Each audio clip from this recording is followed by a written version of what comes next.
Thank you very much for that narration. Members will have follow-up questions just to seek clarification. There's Kasina.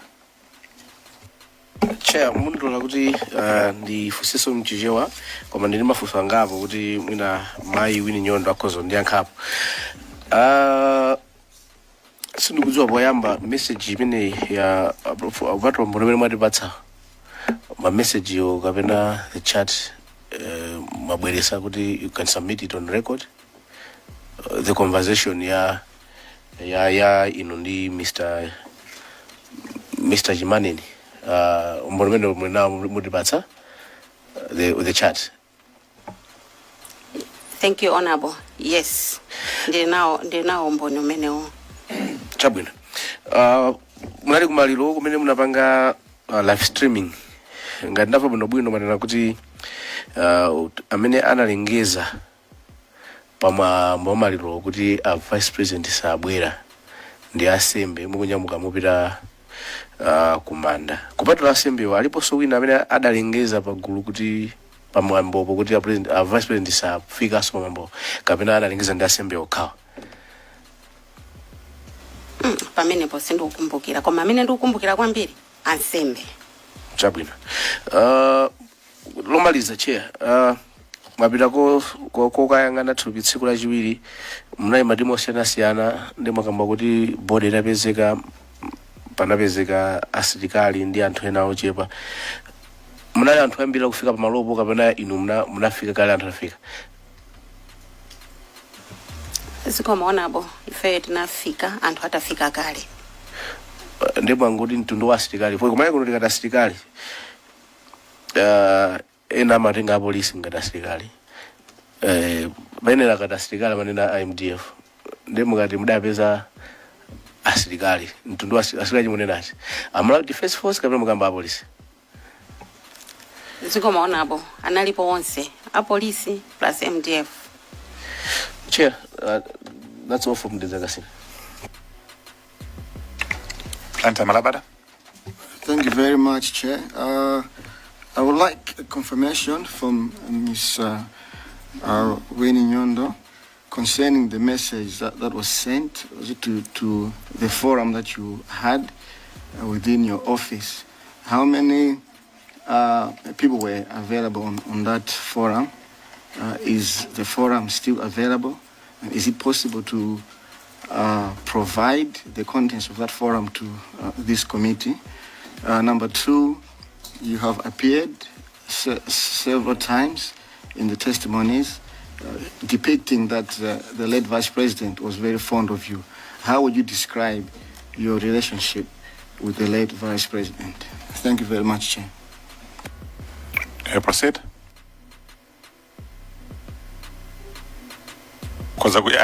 Okay. Yes. Message yo forum yo ilipo sinapangidwe delete hai ilipo nditu. Message imene anapanga communicate a secretary. Which message? Yo titu pita a vice president au pita kumaliro or which one? I think it was a message of, is it airborne? Something like that, or another message that you as special assistants would communicate concerning the travel arrangements of the late Vice President. Thank you, Honorable. Message mene ya airborne near too much tablets. It was between me and the late ADC Chisomo Chimaneni on Telegram. But communication from the office of the Vice President from the Secretary, it was for the whole of us. My special assistant plus advisor. Yes. You asked also about how I was working with him? How would you describe the relationship between you and the late Vice President? Thank you, Honorable. Kukira kwathu kwa ntchito ndiwo ndine. It was very good. Yes, that's what I can say. At the north, and then there's a man. Thank you, Chair. Just one question. can you remember, during the search, can you remember who called off the search? And it was at what time? For your remembrance, can you give us that time and then who called off the search? Thank you. Thank you, Honorable. Anali msirikali. I can't remember if it was, but it was in police, sanali wa army. Anali in police. So I can't remember his name or even the face to say kuti mina anali oyo, but anali wa police indeed. And the time it was around past, pamene ndi manena kuti it was before 11. It was before 11 o'clock p.m. Thank you. That's a man, and then Chair Zonzimvai. Zikoma kwambiri mai Winie Nyondo chifukwa chobwera ku komiti ino ndisachisoni kuti munaluza tonse tinaluza vice president athu mnjira imeneyi. Ndimafuna ndidziwepo kameneka kanali koyamba inu kumalandira mauthenga kwa munthu oti ali mu ndege. Ndi likatafuso lipenelo Chair ndifuse mafuso ena. Zikoma kwambiri Honorable. Kuyankha kwanga ndingayankhe chonchi. Sindine expert wa ma network. Also wa mndege. Ayi.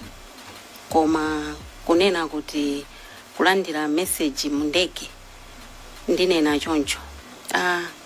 Tawi zina ineyo a vice president akamaenda kuti muna wapita Blanta mudoni ya muja ndimakwera nawo. Kaya wapita kunzuzu ndimakwera nawo. Ndei mapezeka zoti mwamba muja. Sometimes ndikalemba message pa WhatsApp, kandi Telegram, kandi Facebook ndatumiza. Simapanga go through.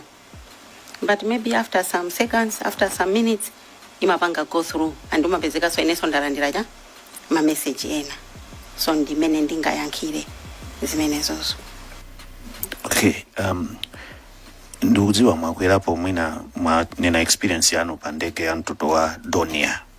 Nimafuna ndidziwe ngati experience imeneyo munayionaponso mu ndege zinazi ngati za Malawi Airlines kuti muli mwamba mopanda wifi ya mu ndege koma ikuluka mumatha kulumikizana.